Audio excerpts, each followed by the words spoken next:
Welcome. Thank you for joining me in this conversation into the heart of systems change.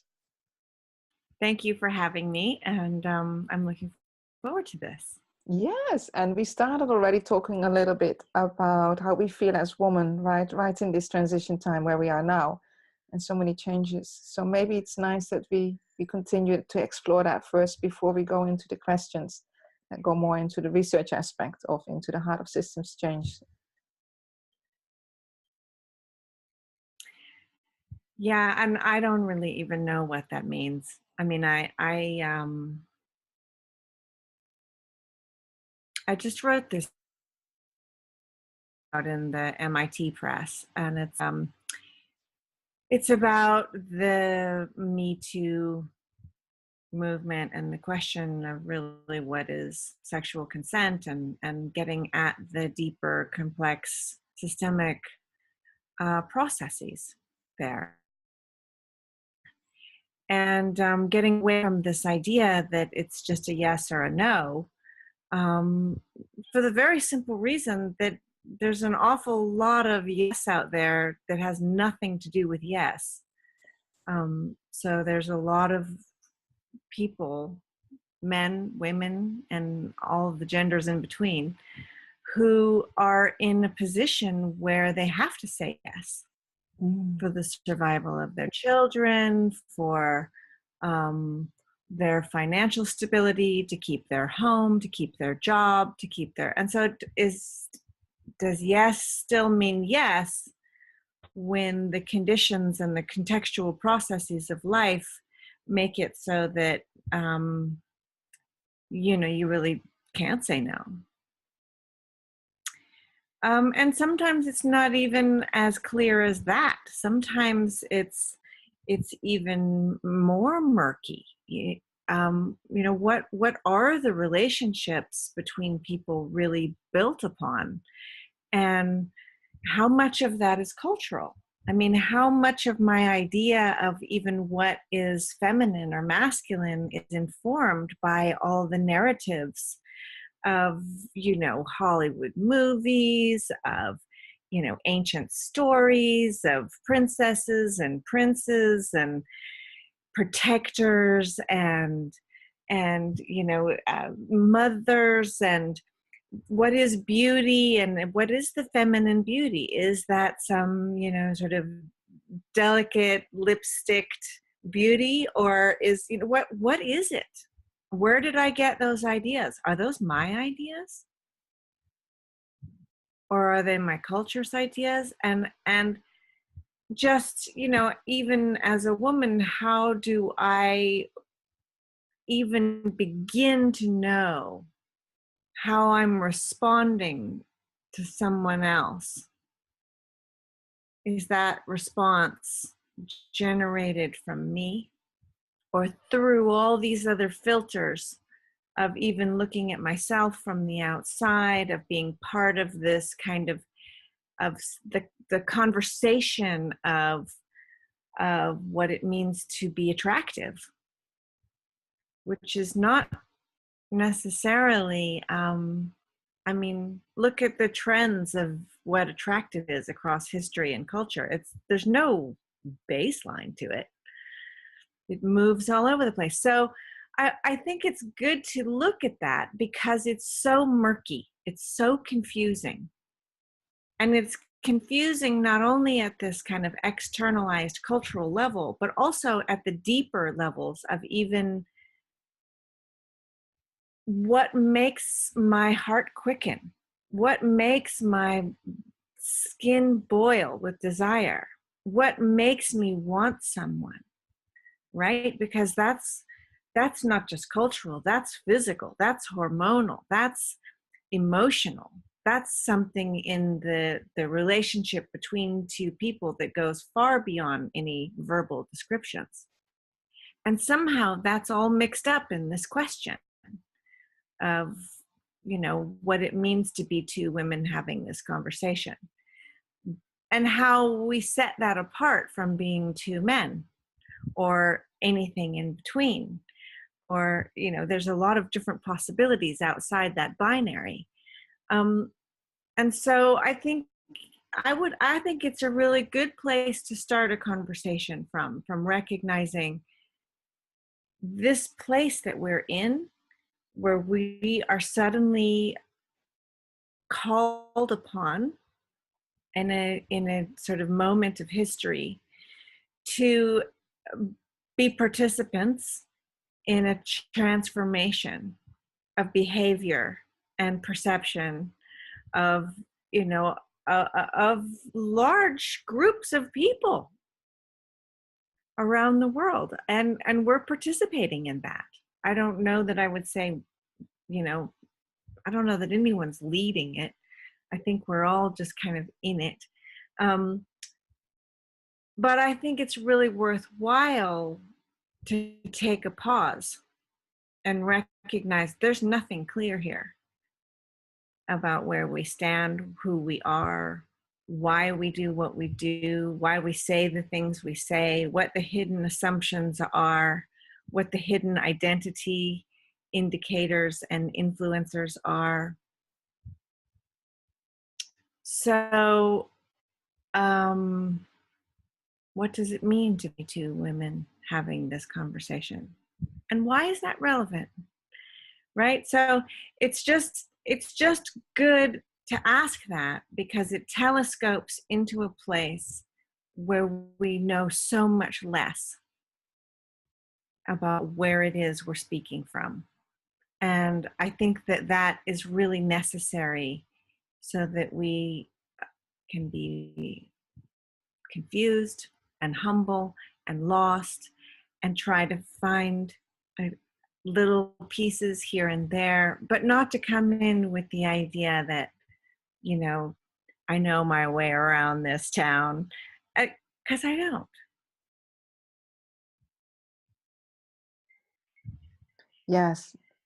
You know what brings up to me when I'm listening to you, and thank you for really bringing the being okay with the uncertainty right here in the middle. Because if we're looking, or I mean, at least it's how I feel about this whole ecological crisis or sustainability crisis, or some people talking about it as a leadership crisis. There was a lot of false certainties that we believed in. We really thought we had a lot of control, and we knew what we were doing, and we had all kinds of ways to justify and validate that, and that's like it's all crumbling. But now it seems that a lot of people, and also in some of the groups that we are part of, are coming up with a new certainties before we've even been willing to fully go into, oh wow, maybe we really didn't understand nearly as much as we thought we had, or perhaps our influence is very different than what we think it to be. And you know, I don't know how much of this even cultural unpacking we've done, and this is something I really love about your work, and also in each of the conversations I've been in with you, is you always do that. You always, rather than us getting stifled again into another box and into another category, another yes, I know, and now we're going to channel all that energy into that. You always do that. You get us to pause and reflect and go back and go, well, what does it really mean? You know, and where are you making that meaning from? So I'd love to also, you know, go further in that direction with you here, as we're going to explore a little bit more. Because, for example, you know, one of the questions that I was going to ask you and explore together was around thriveability. But of course, now we've again created this wonderful word. Yeah. And yeah, maybe it's even important to unpack that. Yeah. And, you know, the purpose of this interview and also this research into the heart of systems change is coming from the following. I've been working in transformational change for a very long time, and it's based on 3 case studies in schools, conventional schools, and working in an education for sustainability program to help transform that, and 2 businesses. And I can't say that in any of the systems I have worked with or supported, there has been a complete transformation. Yeah. There have been wonderful growth and transformation, but also many paradoxes.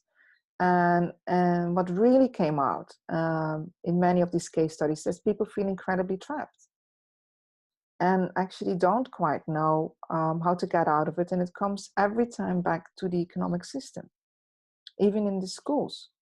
where the national educational policies were very much driven by the economic policies. Yeah? So, and people felt, because they felt very dependent on this monetary system, they didn't quite know how to change that. So I'd really love to go deeper with you into that and see, first of all, what you feel about that.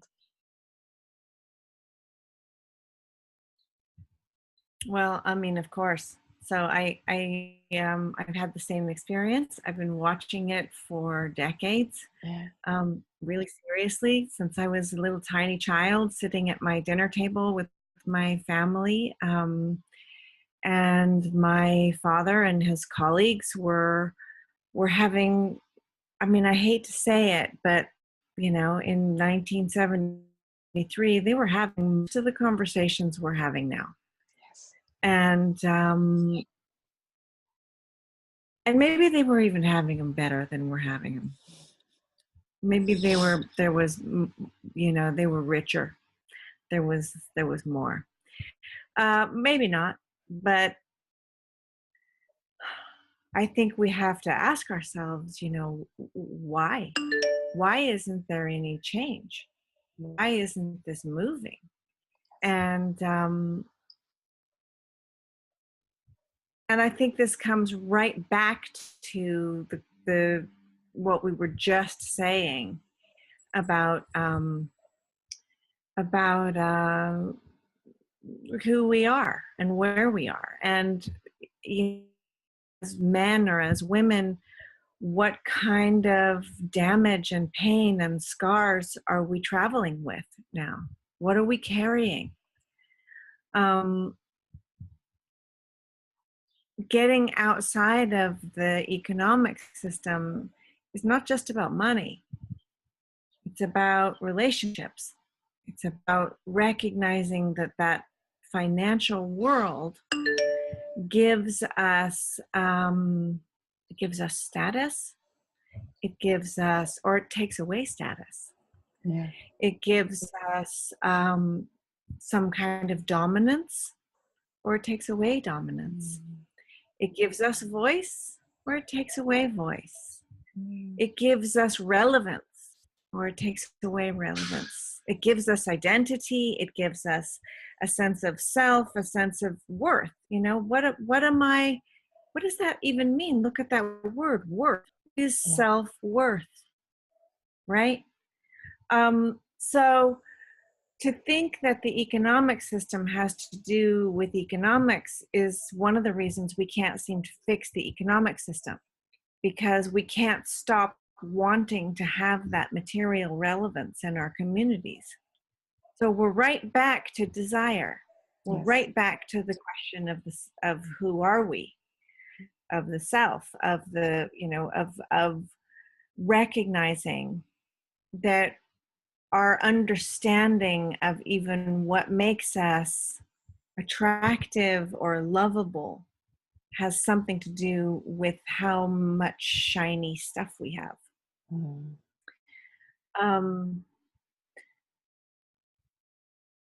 So with my work right now, what I am really excited about is this process around warm data. So I'm really excited about this because it's given me a really, and I have to admit it, even though there's a lot of research underneath it, the way that this came together was somewhat accidental. And it's taken me a few years to really begin to see what's happening with it and why it moves people in this particular way, which I have actually not been able to do for decades. So all of the graphs, the maps, the models, the vocabulary, the theoretical description, all of that. I mean, if we don't need any further proof, I think what we really need to do is look around and say, this stuff has been here for decades and it doesn't go through. That's true. You can't, as far as I'm concerned, you can't teach people to be systems thinkers. Mm. You can give people who are already systems thinkers tools to recognize their own thought processes within and vocabulary to talk about it with. But where does that ability to see relationship actually come from? And not just see relationship between stakeholders. Give me a break. I don't, I'm so singularly unimpressed with that as an approach. Yes. Seriously, what do you mean stakeholders? Who's not a stakeholder? Right? This is carryover vocab from Wall Street or something. Yeah. And I mean, the microbiome are stakeholders. The viruses, good and bad, are stakeholders. So I don't know. I don't even understand what that's all about. What it does is it allows you to isolate systems with particular groupings of influencers or people who are invested, people who are invested. But it's not helping with the actual deeper process of systems thinking to think of stakeholders. I don't think. That's my personal take on that. Like who are the stakeholders in the systemic process of sexual consent? Let's just ask that. Is it ancestral? Is it future generations? Is it just me? Is it my family? Is it my community? Is it this other person that I'm with? Is it their family? Is it their community? Is it the merging of our communities? What do you mean? Is it financial? Is it desire? Is it love? Right? So this is, it's a square peg on a round hole. It doesn't, I don't think that's a useful approach. Yeah. So where is economy in this, and how to get outside of it? And the Warm Data Lab has brought me into this position of recognizing that, first of all, we really need to start to make a space for people to be together in a parallel realm outside of the economic patterns that we're in. Yes. That the inside the organizations, inside the institutions, whether they're education or health or whatever they are, that as long as you're inside the institution or organization, you can't get there. You can't get to the interdependency because it's in between. And so we need space for people to meet in the in-between. So this is my work on liminal cities, is about creating communities of people who are able to have conversations, to develop language, learn together about this sort of interdependency that we're in, that's in the in-between. It's not inside the institutions or organizations. Yes. I honestly don't think that there's any there. Those are the shapings of things, but they're actually made up of us being people. So if you want to change the institution, we have to change us and our relationship to the idea of that institution or organization. And so anyway, that's my work on that, is to get into a parallel place where what we're talking about is not necessarily, in order to address education, for example. Yes. It's not really about building better curriculum or funding classrooms. It's about recognizing that education is part of a socio-economic cultural set of structures. Yes. Right? And so it won't change from the inside because it's responding to the world it's within. It's responding to the context. Education is responding to the context of our socioeconomic structures. And so, and that's right down the line, from education frameworks to testing to understanding what a good citizen is, right back to the questions we were just asking of what gives me self-worth. right? And how, as a parent, I want my children to have a sense of self-worth and to have opportunities in the world. And bam, you're right back in the heart of it. Yeah.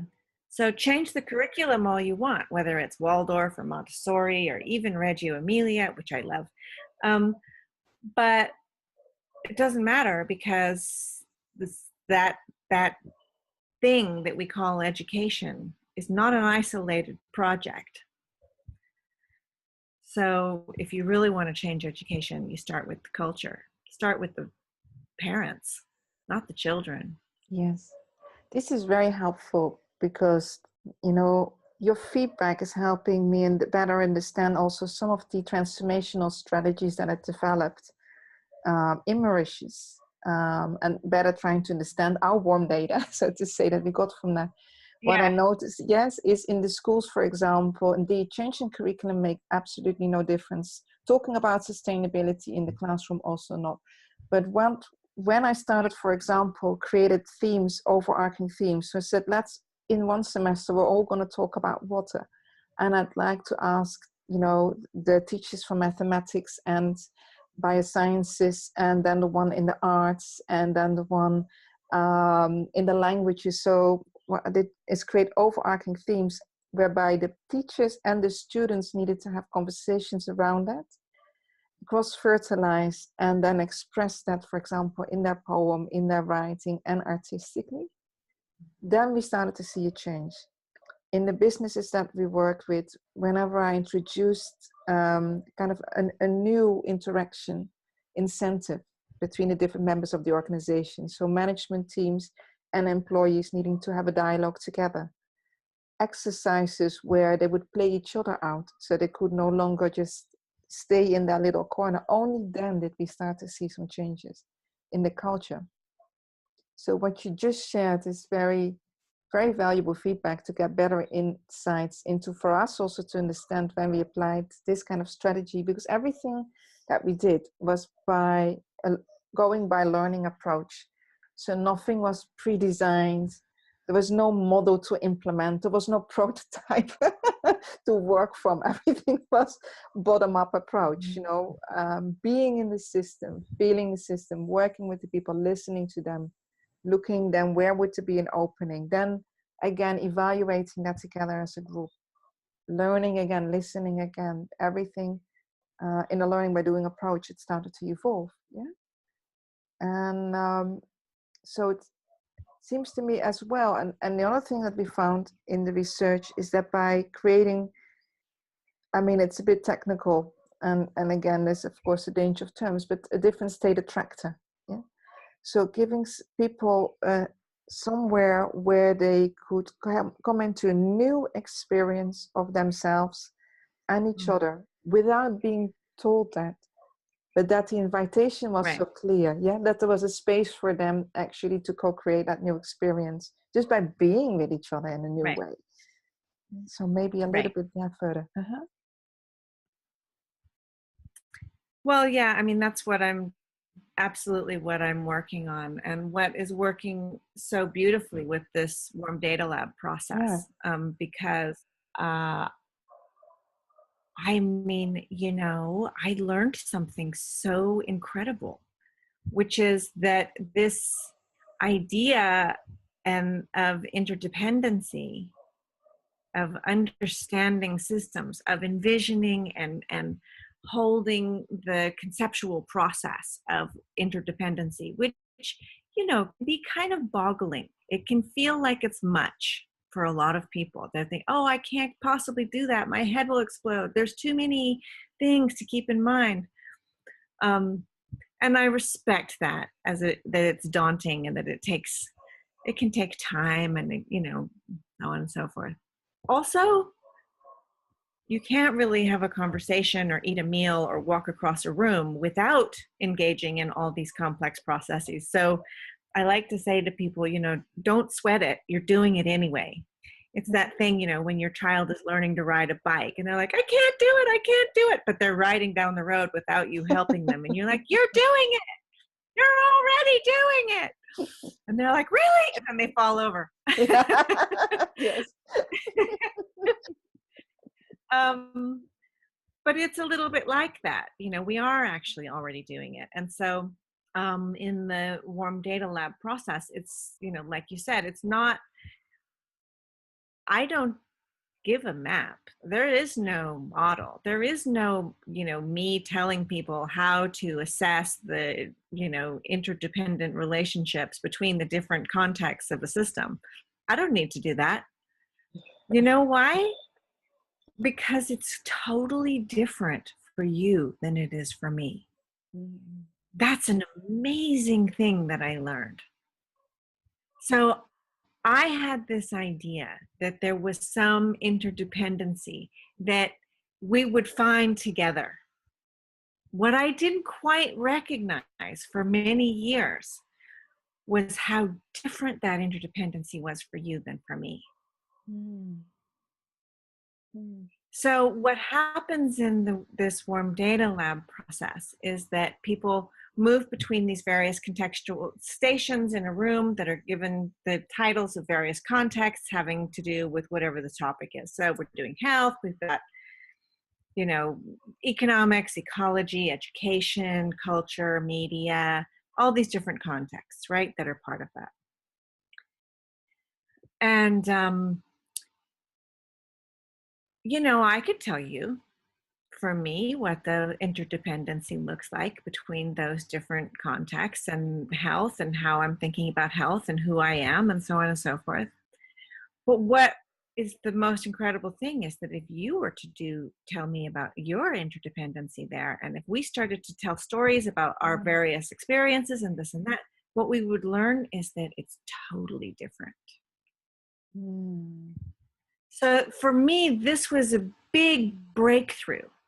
Yeah. Because how many seminars I have taught, sat through, organized, etc., trying to make it clear what the interdependency of these systemic processes was all about. Yeah. And now I'm realizing, no, there is no clear. That was such a mistake. But is it perceptually different, or is it also really a different interdependence for the people? What did you discover? Okay, so here's the thing.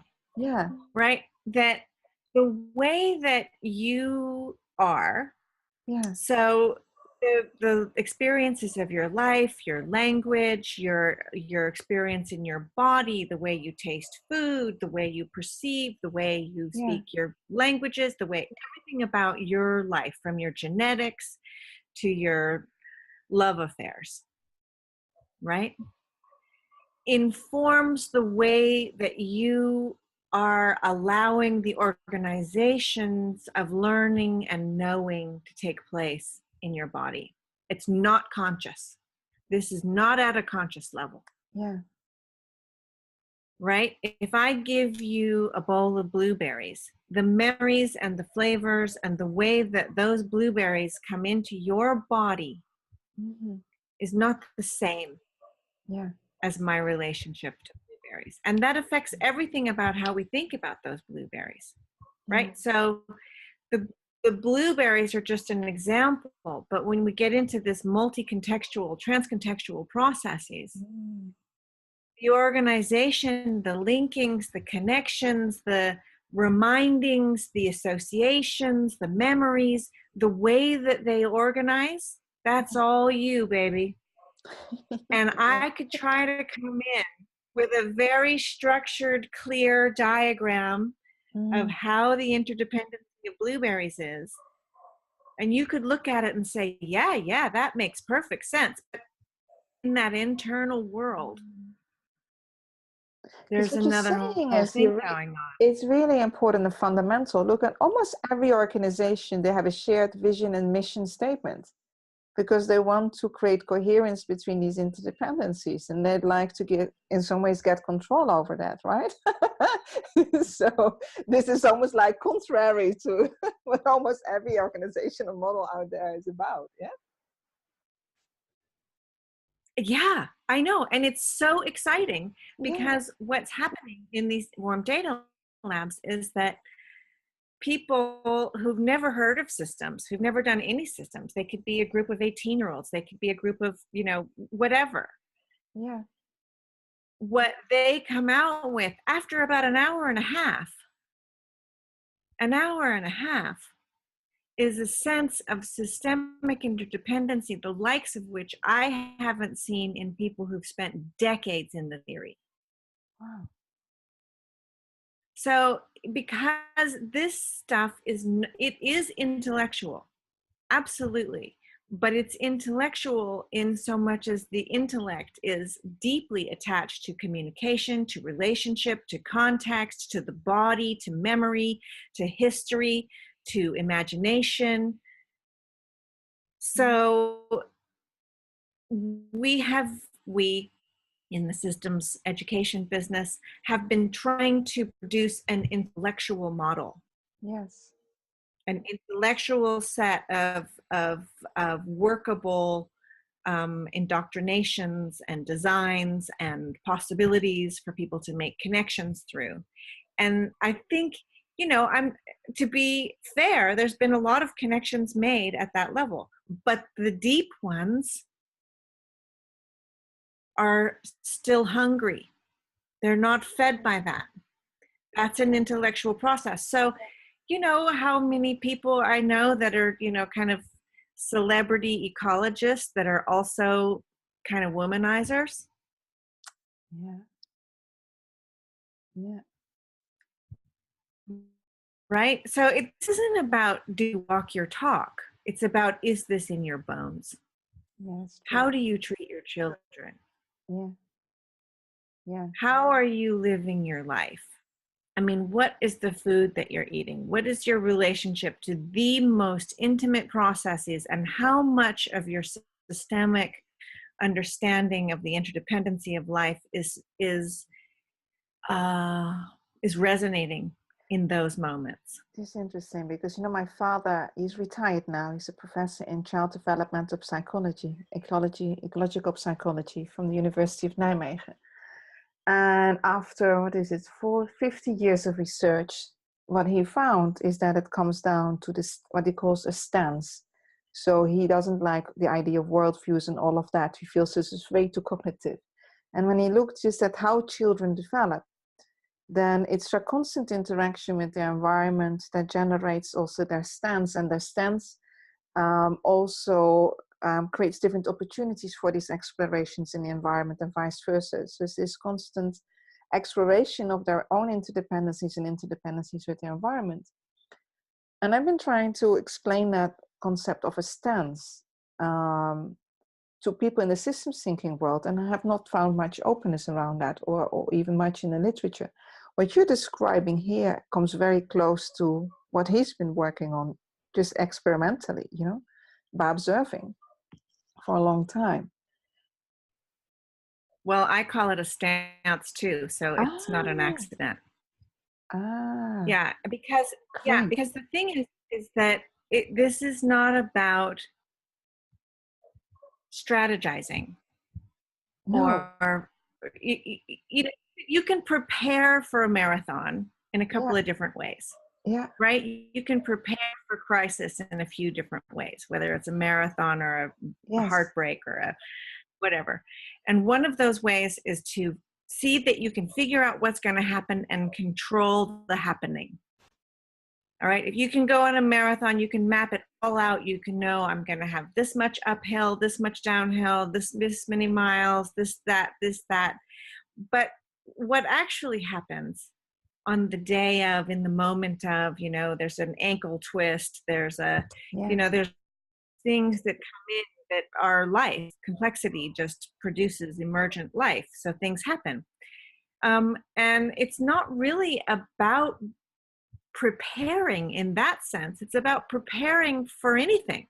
How well can you respond to whatever emergent situations come up? And that is the stance, right? That's not the ability to control and predict, but the ability to respond in the moment. And one thing about that is so key, and it's really easy to overlook, is that, and it may be the problem that you're having describing it, Yes. is that it takes a lot of integrity. So one of the things you're banking on, it's taken me a while to figure that out, but when I'm talking about the stance, one of the reasons I'm able to do that is that I've been through the dark night. Mm-hmm. I've met really hard circumstances in my life. And in those extraordinarily difficult moments, I have had to go to myself, and I've had to respond from a place of integrity. Yeah. And so having done that, I know that I can. Yeah. Right. And so when I'm talking about the stance, I think a lot of what I'm talking about is the ability to meet ambiguity and uncertainty. Yes. Because that sense of integrity is already there. And I know that it's there. I may not know what's going to happen, but I do know that whatever it is, I'm going to meet it, and I'm going to meet it without lies, without greed, without selfishness, without, I know that I can do it. I've done it. Yeah. And that I will learn, and that I will grow, and that I will be lost, but I will find new things. And so I think that's a big part of where we go wrong with that, is that we like to talk about the stance, but we forget the integrity that it takes to actually be in. Like you, I've had many of these very dark periods, and deep initiations, which sometimes took years, where everything I built up would break down completely to the ground, everything. I also took 7 years in my life to actually be with that for 5 hours per day in meditation, because it was so deep, the deconstruction. It was just, I later talked about it, the rainbow serpent eats you up, and it takes years to digest you and then spits you out again. And in between, you're just going to have to be with it, Yeah. And, but here's my question about that is that, I mean, if we thought teaching systems thinking was hard, how the hell do you teach integrity?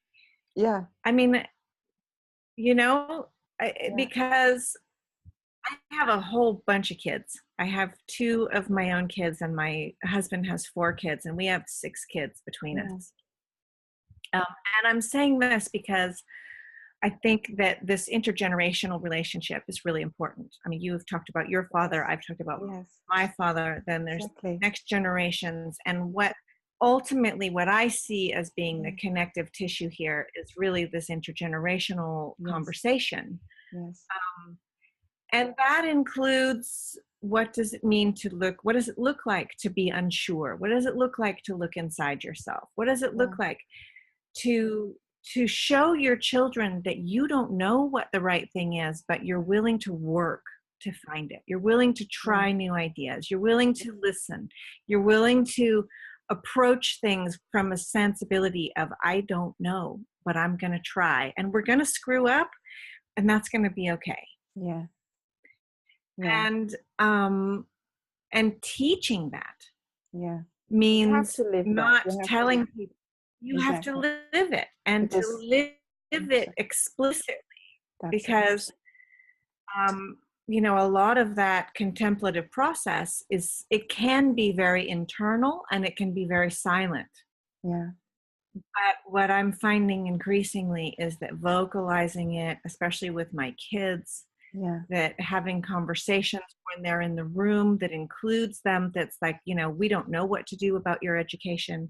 We don't know what kind of a world you're coming into. Yes. But we do know that we're going to have to figure this out together. And, we as the grown-ups, we are not experts in the transformation that we're in right now. We don't know how to do this either. So we need your perceptions. We need your voice. We all need each other now to get to new levels of understanding. And I wonder, you asked, what does it mean to have thrivability? Yeah. Okay, so here's my completely unrehearsed question on that.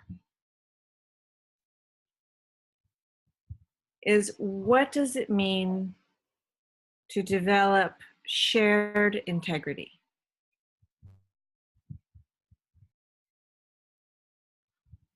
Because I don't want 7 billion people in the world to have to go through the darkness that you and I have been through in our various ways to come to this understanding. Yeah, because it's a very painful route that you have to have a deep breath there and faith in your in the process that also brings you up again. And that to me is actually integrity fundamental. Where I found my integrity is that when everything falls away and there's nothing more to hold on to, you come back to something so fundamental that actually brings you forth, and you can't, and you don't lose that. And that is something now that I only need to, even close my eyes and I'm there. So. Exactly. So that's what I mean when I say, and how can that be shared? Yeah. Can that be shared? How do we share it? Yeah. How do we develop that process? Yeah, without in some way. Yeah. And, the thing is that threat of apocalypse is not enough. That doesn't count. No, it doesn't. In some ways, it doesn't count. Some people actually become more extreme and become more cognitive. So, no. Or they just start looking for, more concrete ways of divining, and hacking the emergence to get rid of the emergence of that. So,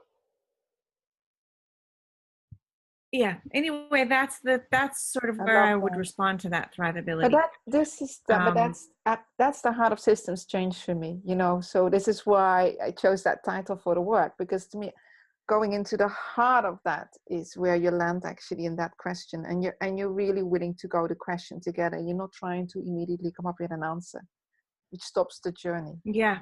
You said, I mean, it's that thing of having been through the dark night, of having been to the place where there was nothing else. Yeah. And then you find sometimes. But I think you were referring to this as the shamanic practice. Yeah. And I know that definitely there's that thing in shamanism where you go down into death and come back out.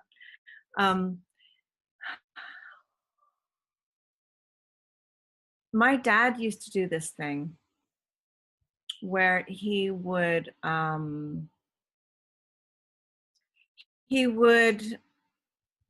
be vocal about what he was learning.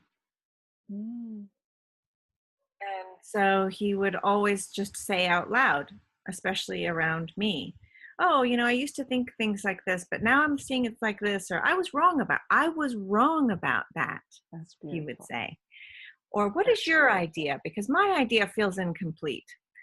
Or, that there was room for learning and room for learning together. Yes. And that was really good on a lot of different levels. One of them was that, we got to learn things together. But another one was that I was aware that it was possible to live in a world in which that feeling of curiosity and wanting to go further was the given. Yeah. It wasn't a looking for concrete answers. It was a looking for the further depth and the further relational process going on. Not the pattern as a frozen thing, but the pattern as a living thing that's in constant response. Right? Yes. And then the other part of it was that then when I was in those moments in my own life, and he was dead by then, he was gone. He wasn't there to hold my hand or be there for me. Yeah. But what he had given me when I was tiny, little tiny, was a way of thinking and perceiving and receiving and responding Yes. that was filled with mutual learning. Yes. And that was at core integrity. Yes. This is, yes, because you're giving a whole other, not, I wouldn't even say dimension, you're actually unpacking the word that integrity. I love that. Because people often have this assumption that integrity means that we have a certain code and an ethics, and it has to be measured against that, and so that someone else can be the judge of your integrity. But how you're living into and expressing the word integrity is fundamentally different, because in that nobody can be the judge of your integrity.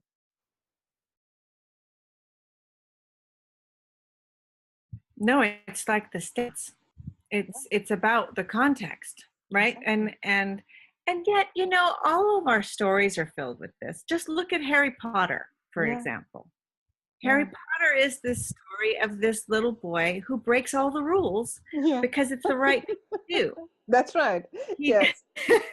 right?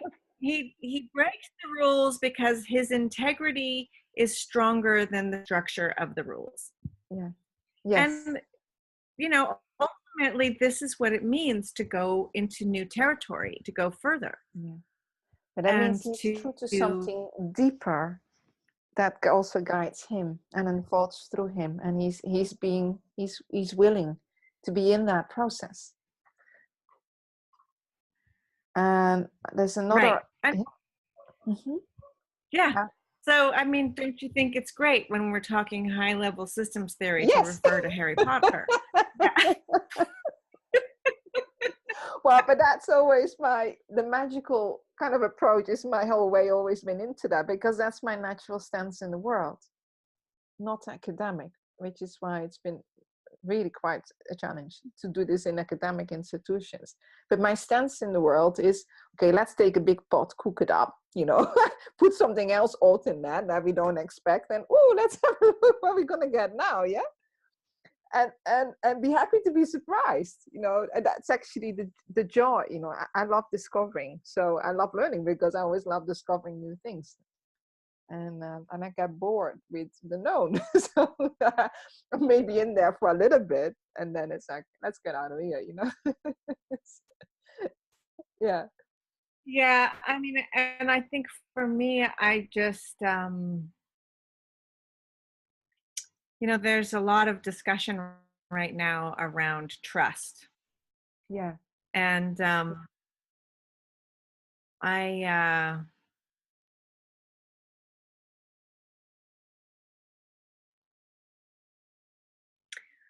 I guess for me, trust needs to go back to that place of, do I trust myself to respond in that kind of, with that kind of care and rigor. I mean, what we're talking about is not easy.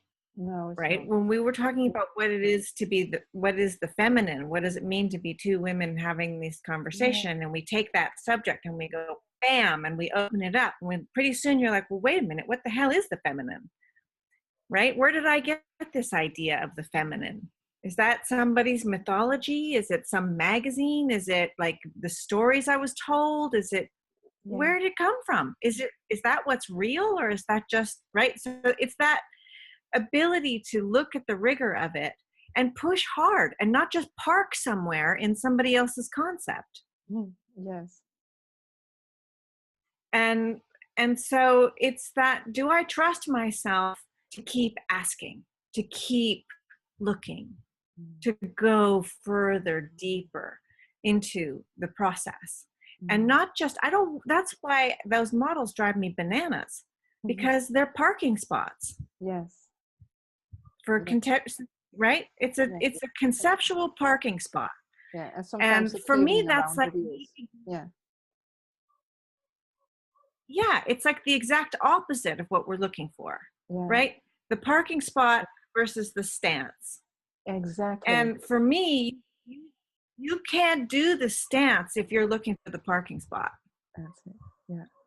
And so in order to keep that possibility for responding to whatever contextual processes emerge, what I need to have is not a model, but an understanding, a familiarity, a kind of rigor, a kind of commitment, this integrity, and ultimately a little bit of trust in myself that I will look further, but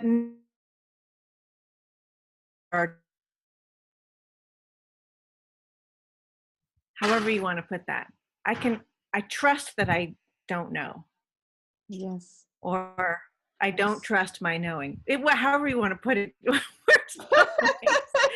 But I think that's really No, I love that. It works both ways. So, and it's funny because as a sailor, you know, this is when we go out on the ocean on the boat, and I was sailing to a little girl, you can't control the wave, you know. There's a point where you're just gonna go with that ocean, go with those waves and let it bring you, and you of course you sail with it, you adjust your sails and your steering, but you also can't go a straight line. It's impossible. You'll have to move with it, and then, you know.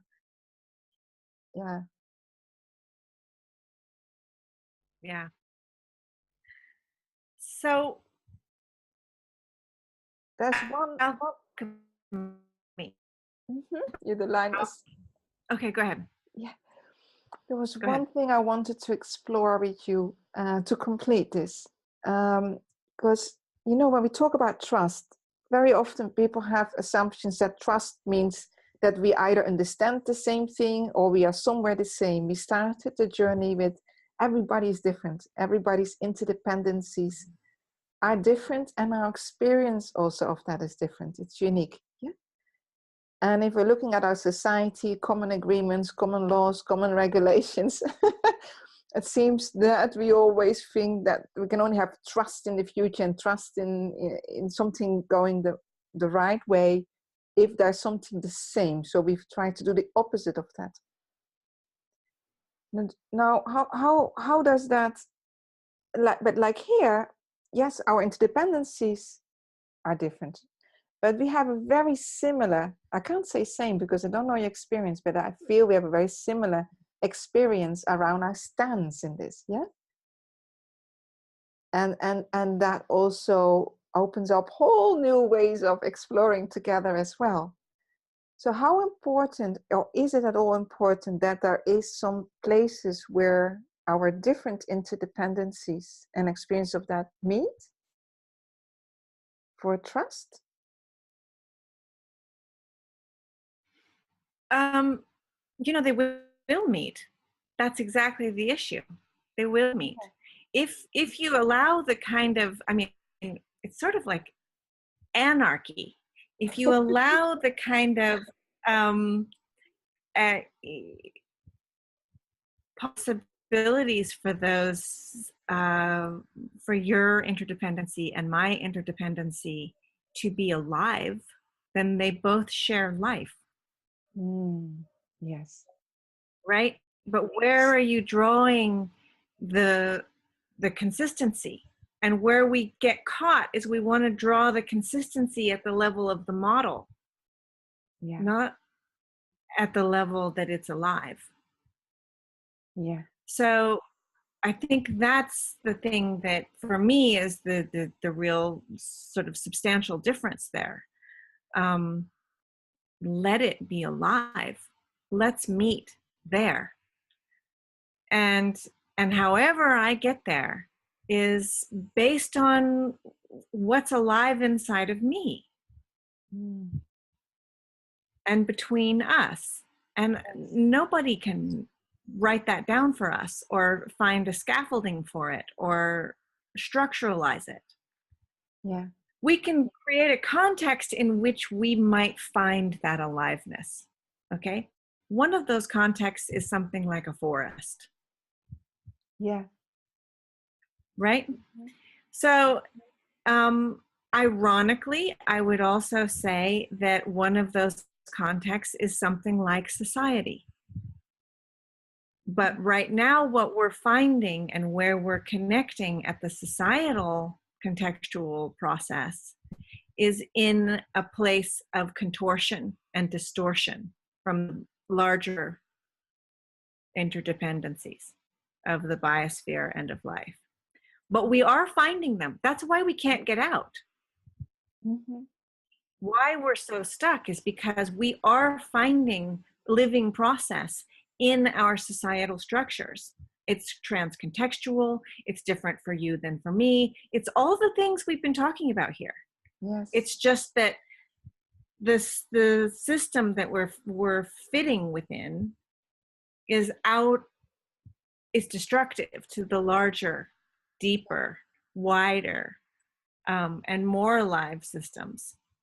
So but that's why it's so sticky, because it doesn't just meet us in one place. It meets us in 100,000 places, and they're all moving. Yes. And so it's plugging right into our living processes. It's just that it's killing us. Yeah. It's like a synthetic ecology. So getting back into a larger ecology means that we're going to have to put life first. Yes. Yes. And make these spaces, not, right? Make these spaces and these openings. Right. For life to flow and life to guide. Which is a different thing. It's so funny because sometimes when I do these warm data labs, no, not sometimes, every time, whatever topic we've chosen, whether it's health or some of the SDGs or addiction or immigration or whatever it is we're doing, there's this moment that comes over the group where there is a collective realization that all of the existing solutions and action plans and all the beautiful altruistic projects that exist to try to solve this problem are not enough. Yeah. And the reason they're not enough is that they're located inside various pockets of stakeholders. I just hate that word. So it's so awful. Like, the world is not made of stakeholders. So made of living organisms trying to be in relation. Like, can't we just say that? Yes. Anyway, so there's a sense of hopelessness. Yeah. There's this sense of, uh-oh, how are we ever going to fix this? Because, I can't fix education in the education system, or I can't fix health in the healthcare system, right? Because actually health is in ecology. It's in traffic patterns. It's in the way that people interact with their parents. It's in the paint manufacturing. It's in the food growth. It's in the customs around alcohol drinking, right? Where's the health? It's all over the place. Yeah. And so, when you want to address these questions that are in the complexity, you cannot parcel off some specific group of stakeholders and think that they can fix it. Yeah. No matter how much epiphany and realization they have, that's just not going to do it. So there's this moment when these people who are wonderful people who have dedicated their lives to the service of others and toward generating good education, good health, good social services, good whatever it is, realize that what they're doing isn't enough. It's not even close. Yes, and sometimes and even harmful. Yeah, exactly. And so I always feel kind of bad, like I'm delivering this message of hopelessness. And the thing is that it doesn't take very long, maybe a half an hour. You let them be there. I just let them be in it. Now, I've learned after trying to rescue them a few times and realizing that was a mistake, I've learned now just to allow that sense of hopelessness to be. Mm-hmm. And after about 30 minutes, because we are alive and life is inherently improvisational, it's inherently creative, we are inherently improvisational and creative. And collectively, when we start to look at situations from complex, very difficult interdependencies that have gone very sideways on us, when we look at them together, we begin to improvise and come up with new ways of approaching it and new questions and new approaches. And pretty soon that hopelessness turns into a shared process of approaching whatever that hard question was: improvisation, health, education, economy, future of work, SDGs, all those things, of approaching it collectively from a much deeper interdependent process on board. And where is it on board? It's certainly on board intellectually, but more importantly, it's on board in the body, in the heart, in the relationship between the participants. That's very interesting. So that's because and I call that the hope of hopelessness. You know, that's that moment when it's like, I was going to solve this problem, and then I realized this was the issue, and that this little thing I was doing wasn't going anywhere. But what you fundamentally are doing as well, when you're facilitating, it sounds to me like, at least listening, you give the process back to life. Because if they're trying to approach that question from the system in which they started, that will create again the same problem, the false certainty, the false control. But by going into the hopelessness, there comes a point that this is beyond me. So this is when you, in a way, have to let go of trying to be the solution, so that life can do what it will do. And then there will be that, it's almost like a shifting over. And there's a little time, this little void. And sometimes people can go into there because if they don't feel the question, they don't know the question, and they go, wow. But if indeed, as you're saying, if you let them, life will come forth. So you have a very deep trust in life, for life to do what it will do. That's right. That's right. So I never know what people are going to come out of there with, but I know they'll come out with something. Yeah. And I'm curious to find out what it's going to be. That is beautiful. What are the next questions that this group will find? What are their insights going to be? And they're just not the same, and they're not predictable. Yeah. Yes. Yeah. That's very beautiful. Thank you so much. So for people who are listening to this and would love to learn more about your work and to know where they can read about warm data as well, or I don't know if it's even possible to participate or contribute, how can they find out more about this? Well, I'm going to be publishing a new book on warm data sometime in the next several months. There is a project that the International Bateson Institute is doing on warm data and liminal cities. So this idea of building community in cities of the world, and then allowing those communities to be in contact with each other so they can share insights across cultures and across groups. And so if you want, you can contact the International Bateson Institute, and that's pretty easy to do. Just Google it and you'll find it. Otherwise, if you want to contribute to it, oh boy, I would love that. We need lots of money to do this, but but it's a little hard to sell because people are always saying, but what's the deliverable? And I have to say, I don't know, let's find out. Life. And life. Life. It's like, who doesn't want life? Yeah. At this point, like, seriously, what do you want?